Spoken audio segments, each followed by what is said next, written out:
दोस्तों, आज मैं आप लोगों को एक ऐसी कहानी से रूबरू करूँगा जो आप थर थर के काँपने लगेंगे। तो ये कहानी है भूतनी का बदला।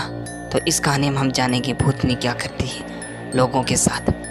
तो दोस्तों, ये कहानी बहुत ही इंटरेस्टिंग है, तो अंत तक सुनना, तभी आपको समझ में आएगी। तो दोस्तों, चलिए शुरू करते हैं। बात बहुत ही पुरानी है। किसी पर्वत की तलहटी में रतनपुर नाम का एक बहुत ही रमणीय गांव था। इस गांव के मुखिया रमेश्वर काका थे। सभी गांववासी रमेश्वर काका का बहुत ही इज्जत करते थे और उनके विचारें सुझावों को पूरी तरह मानते थे। रमेश्वर काका का एक ही संतान था, चंदा। 15-16 की उम्र में भी चंदा का नटखटपन गया नहीं था। वो बहुत ही शरारती थी।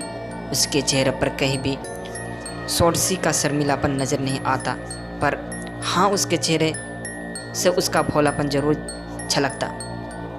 उस समय हर माँ बाप की बस एक ही ख्वाहिश होती थी कि उनकी लड़की को अच्छा घरवार मिल जाए और वो अपने ससुराल में खुश रहे। रामेश्वर काका भी चंदा के लिए आसपास के गांव वर्दे खुआ बनाकर जाना शुरू कर दिए थे। एक बार पास के एक गांव के उनके मुखिया मित्र ने कहा कि उनकी नज़र में एक लड़का है, अगर आप तैयार हो तो मैं बात बताऊं। रामेश्वर काका के हाँ करते ही उनके मुखिया मित्र की अगुवाई में चंदा का विवाह तय हो गया। चंदा का पति नदेसर उस समय कोलकाता में कुछ काम करता था। नदेसर देखते ही बहुत सीधा साधा और सुंदर युवक था। वो रामेश्वर काका को पूरी तरह से भा गया था। खैर, शादी हुई और रामेश्वर काका ने नाम आँखों से चंदा को विदा किया। कुछ ही दिनों में चंदा अपने ससुराल में भी थी, सबकी प्रिय हो चुकी थी। 1-2 महीना चंदा के साथ बिताने के बाद नदेसर भारी मन से कोलकाता की राह पर निकल पड़ा। चंदा ने नदेसर को समझाया कि कमाना भी जरूर है और 5-6 महीने ही तो बात है, दिवाली में आपको फिर से घर आना ही है। तब तक मैं नजरें बिछाऊं, आपका इंतज़ार प्रश्न से कर लूँगी। कोलकाता पहुँचने पर नदेसर ने फिर से अपना काम धंधा शुरू किया, पर काम में उसका मन ही नहीं लगता था। बार बार चंदा की शरारती चेहरा उसकी आंखों के आगों घूम जाता था। वो जितना भी काम में मन लगाने की कोशिश करता, उतना ही चंदा याद आती। नदेसर की ये बेकरारी दिन व दिन बढ़ती ही जा रही थी। उसने अपने दिल की बात अपने साथ काम करने वाले अपने 5 मित्रों को बताई। ये 5 उसके अच्छे मित्र थे। नदेसर दिन रात अपने इन 5 दोस्तों से चंदा की खूबसूरती और उसके रतीपन का बखान करता रहता। 5 मित्र चंदा के बारे में सुनकर उसकी खूबसूरती की एक छवि अपने मन में भी बना लिए थे और अब बार बार नदेसर से कहते थे, भाभी से कब मिला रहे हो। नदेसर कहता कि मैं तो खुद ही उससे मिलने के लिए बेकरार हूँ, पर समझ नहीं पा रहा हूँ कि कैसे मिलूँ।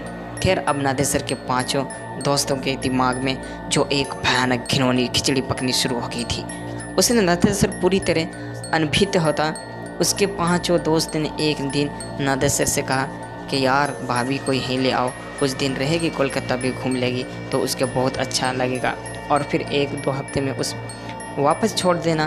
पर नदेसर अपने बूढ़े माँ बाप को याद दिलाकर कि नहीं यारों, मैं ऐसा नहीं कर सकता, मेरे अम्मा और बाबू की देखभाल के लिए गाँव में चंदा के अलावा और कोई नहीं है। कुछ दिन और बीते, पर ये बीतने दिन नदेसर की बेकरारी को और भी बढ़ाते जा रहे थे।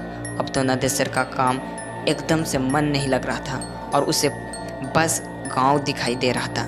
एक दिन रात को नदेसर के 5 दोस्त ने नदेसर से कहा, चलो हम लोग तुम्हारे गांव चलते हैं। नदेसर अभी कुछ समझ पाता या कह पाता, तब तक उसके उन 5 दोस्तों में से निकेश नामक दोस्त ने कहा कि यार, टेंशन मत ले, कह देना कि अभी काम भी मंदी चल रही, इसीलिए गांव आ गया और साथ ही इसी बहाने हम मित्र लोग भी तुम्हारा गांव देख लेंगे और भाभी के साथ ही तुम्हारे माता पिता से भी मिल लेंगे, क्योंकि हम लोग का तो गांव में भी नहीं है, इसलिए कोलकाता में पैदा हुए और कोलकाता को ही अपना घर बना लिए। हम लोग भी चाहते हैं कि कुछ दिन गाँव का आनंद लें। नदेसर तो घर जाने के लिए बेकरार था ही, उसे अपने दोस्तों की बात भली लगी।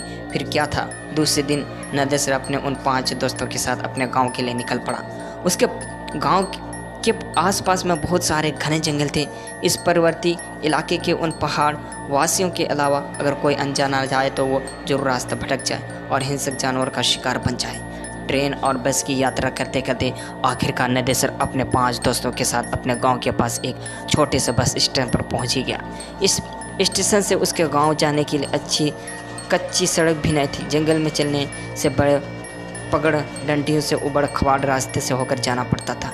जंगल में चलते चलते जब नदेसर से निकेश से पूछा कि भाई नदेसर, अभी तुम्हारा गांव कितनी दूर है, तो नदेसर ने प्रसन्न होकर कहा कि यार अब हम लोग पहुंचने ही वाले हैं। नादेसर की बात सुनते ही निकेश हाँफने का नाटक करते हुए वही बैठते हुए बोला कि यार अब मुझसे चला नहीं जाता। उसकी बात सुनते नादेसर ने कहा यार हम लोग पहुंच गए हैं और अब मुश्किल से 5 मिनट भी नहीं लगेंगे। फिर नादेसर की बातों का अनसुनी करते हुए उसके अन्य 4 दोस्तों भी निकेश के पास ही बैठ गए। अब नादेसर बेचारा क्या करे, उसे भी रुकना पड़ा। नादेसर के रुकते ही निकेश ने अपने हाथ में लिए झोले में से एक अच्छी नई साड़ी और साथ ही चूड़ी आदि निकाली। वहाँ कहा कि यार नदेसर, हम लोग भाभी के पहले बार मिलने वाले हैं, इसलिए उसके लिए कुछ उपहार लाए।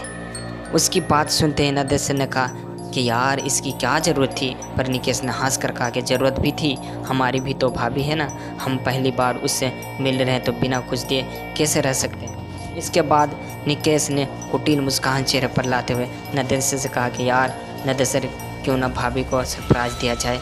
एक काम करो, तुम घर जाओ और बिना किसी को बताया भाभी को घुमाने के बहाने यहाँ लाओ। हम लोग यहाँ भाभी को ये सब उपहार दे देंगे और उसके बाद फिर से तुम लोग दोनों के साथ तुम्हारे घर चल जाएंगे। भोला नदेसर हाँ में हाँ मिलाते हुए तेज कदमों से घर की ओर गया और लगभग 30-40 मिनट के बाद चंदा को लेकर दोस्तों के पास वापस आ गया। फिर क्या था, चंदा हुए से 5 दोस्त एकदम से अपनी भाभी की तरफ मिले। चंदा को भी बहुत अच्छा लगा। इसके बाद जब चंदा ने उन्हें घर चलने के लिए कहा तो अचानक उनके तेवर थोड़े से बदल नजर आए। निकेश और नादेसर के अन्य 4 दोस्त चंदा और नादेसर के पास पूरी सख्ती से खड़े हो गए थे। चंदा और नादेसर कुछ समझ पाते इससे पहले कि निकेश ने दांत भींचते हुए आवाज़ में नादेसर से कहा कि साले, मैं अपनी बहन की शादी तुमसे करना चाहता था, पर तुम बिना बताए गाँव आकर अपनी कर ली। उसकी बात सुनकर नादेसर ने भोलेपन से कहा कि निकेश भाई, आपने तो कभी हमसे अपनी बहन की शादी के बारे में बात भी नहीं की थी, और जब मैं घर आया तो यहाँ माँ बाप ने शादी कर दिया था, भला मैं उन्हें मना कैसे कर सकता था। पर नादेसर की इन भोली बातों पर उन 5 देहतियों पर कोई असर नहीं हुआ। उनमें से 2 ने नादेसर को कहकर पकड़ लिया, कसकर पकड़ लिए थे और 3 चंदा को चिरहरण करने लगे। अभी नादेसर का यह चंदा चिल्ला कर आवाज़ लगा पाते इससे पहले उन दोनों के मुंह में कपड़े ठूंस दिए गए थे। फिर निवेश चित्र चंदा और घनेसर को उठाकर वो लोग कुछ और घने जंगल में ले गए। घने जंगल में ले जाकर उन लोगों ने नादेसर की हत्या कर दी और चंदा की इज्जत से खेल बैठे। लगभग वो 5 नर पिशाच घंटों तक चंदा को दाग कर करते रहे। वो चिल्लाती रही, भीख मांगती रही, उन भेड़ियों पर कोई असर नहीं हुआ। अतः अपने वाली करने के बाद उन 5 ने चंदा को ही मौत के घाट उतार कर वही जंगल में सूखी पत्तियों में उनको ढककर आग लगा दी। आग लगाने के बाद ये 5 दोस्त जिधर से आते उधर को भाग निकले। जंगल जलने लगा और जलने लगा चंदा और नादेसर के जिसमें सब कुछ स्वाह हो गया। इस आग से आसपास के गांव वालों को कुछ भी लेना देना नहीं था, क्योंकि जंगल में आग लगना कोई बहुत बड़ी बात नहीं थी। कभी भी कोई भी अपनी लंठई में जंगल में आग लगा दिया करता था। धीरे धीरे समय बीतने लगा। रात तक जब चंदा और नादेसर घर नहीं आए तो नादेसर के पिता ने नादेसर के आने पर चंदा को लेकर जाने की बात अपने पड़ोसन को बताएं। उसी रात को नादेसर और उसके कुछ पड़ोसी मशाल लेकर चंदा और नादेसर के खोजने निकल पड़े। काफ़ी खोजबीन के बाद भी इन दोनों का पता नहीं चला। दूसरे दिन सुबह पुलिस में खबर दी गई, पर पुलिस भी क्या करती, थोड़ा बहुत छानबीन की, पर उन दोनों का कोई पता नहीं। अब नादेसर के माँ बाप और गांव वाले को लगने लगा कि नादेसर अपनी बहू रानी को लेकर बिना बताए कोलकाता चला गया। शायद उसे डर था कि अगर बाबू को पता कर ले जाएंगे तो वो ले जाने नहीं देंगे। आखिर कोलकाता में नादेसर कहाँ रहता है, क्या करता है, इन सब बातों के बारे में भी नादेसर के माता पिता और गाँव वालों को बहुत ही कम पता था। धीरे धीरे करके 8, 9, 10 महीना के बीत गए। अब नादेसर के माता पिता बिना नादेसर और चंदा के जीना सीख गए थे। इधर कोलकाता में एक दिन अचानक निकेश के घर पर कोहराम मच गया। हुआ ये था कि किसी ने बहुत ही बेरहमी से उसकी गुप्तांग को दांतों से काट खाया था। उसके शरीर पर जगह जगह भयानक दांतों के निशान भी पड़े थे और वो इस दुनिया को विदा कर गया था। पुलिस के पूछताछ में उसके घर वालों ने बताया कि पिछले 2 महीने से निकेश का किसी लड़की के साथ चक्कर था। वो दोनों बराबर एक दूसरे से मिलते थे, पर लड़की कौन थी, कैसी थी, किसी ने देखा नहीं था। पर इसी दौरान पुलिस को निकेश की बहन से एक अजीब और डरावनी बात पता चली। निकेश की बहन ने बताया कि एक दिन जब निकेश घर से निकला तो वो भी पीछे पीछे हो ली थी। निकेश बस्ती से निकलकर एक सुनसान रास्ते में बनी एक पुलिया पर बैठ गया था। वहाँ से मैं लगभग 20 मीटर की दूरी पर एक बिजली के खंभे की आड़ में खड़ा होकर उस पर नज़र रख रही थी। मुझे बहुत ही अजीब लगा, क्योंकि ऐसा लग रहा था कि निकेश किसी से बात कर रहा है, किसी को पुचकार कर रहा है, पर वहाँ तो निकेश के अलावा कोई ही नहीं था। फिर मुझे लगा कि कहीं निकेश भैया पागल तो नहीं हो गए, है ना। अभी मैं यही सब सोच रही थी, तभी एक भयानक काली छाया मेरे पास आकर खड़ी होगी। वो छाया बहुत ही भयानक थी, पर छाया तो थी, पर छाया की किसकी है ये समझ कर मैं नहीं आ रहा था। मैं पूरी तरह से डर गई थी। फिर अचानक वो छाया अट्ठहास करने लगी और चिल्लाई, अब तेरा भाई नहीं बचेगा। नोचा था ना मुझे, मैं भी उसे नोच नोच कर खा जाऊंगी। और हाँ, मैं एक बात तू याद रख, अगर ये बात किसी को बताई तो मैं तेरे पूरे घर को बर्बाद कर दूंगी। इतना कहती निकेश की बहन सुबक सुबक कर रहने लगी। इतना सुनते पुलिस और आसपास जुटे लोग सख्ते में आ गया और पूरी तरह से डर भी गए, क्योंकि निकेश का जो हाल हुआ था वो ये बयां कर रहा था कि इसके साथ जो हुआ वो किसी इंसान से नहीं, अपूती भूत प्रेत नहीं किया होगा। ये कहानी यही समाप्त होगी, पर इसके अगले भाग के रूप में एक कहानी और आ सकती है। क्या निकेश का ये हाल किसी भूत भूत ने नहीं किया था, या किसी और ने कहीं चंदा तो नहीं, या नदेसर निकेश के अन्य 4 दोस्तों के साथ भी कुछ ऐसा हुआ था। दोस्त, अगर आपका इस पार्ट 2 को चाहिए तो कमेंट कीजिए, और ऐसी कहानी सुनने के लिए हमारे चैनल को सब्सक्राइब शेयर अवश्य